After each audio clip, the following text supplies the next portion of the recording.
Libjan ta' 43 sena resident iż-Żejtun li beda d-dej ġuri bil-magħluq nhar it-tnejn li għadda ġie kkundannat 22 sena ħabs wara li nstab ħati l-istupra darbtejn lill-eks sieħba tiegħu Maltija f'Latrina fiż-Żejtun waqt li kienet qed tistenna tarbija. Huwa nstab ħati li wettaqat ta' penetrazzjoni sesswali fuq l-allegata vittma kontra r-rieda tagħha fil-lejl bejn it-3 u l-4 ta' Frar tal-2023 kif ukoll li sekwestra lil mara kontra l-volanta tagħha u li ġimgħa wara dan il-każ fil-Musta ikkaġunala ġrieħi ħfief. Il-prosekuzzjoni qalet li l-vittma kienet tistenna tarbija mal-imputat meta seħħlat.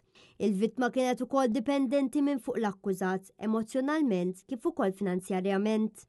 Skont il-prosekuzzjoni l-imputat wettaq dawn l-attakki waqt li kien bil-libertà provviżorja fuq każ ieħor li jagħmluh bħala riġediv. Hekk kif kien se jibda l-ġuri, il-prosekuzzjoni talbet biex dan jinstema' bil-magħluq fid-dawl tal-fatt li l-koppja għandhom wild bejniethom. Il-qorti laqgħet it-talba ordnat lill-midja biex toħroġ mill-awla u ma tirrapportax il-provi. L-evidenza inkludiet ix-xhieda diretta tal-vittma kif ukoll rapporti mill-pulizija li mexxew l-investigazzjoni. Wara li semmet il-provi kollha, l-imħallef ikkundannatu għal 22 sena ħabs.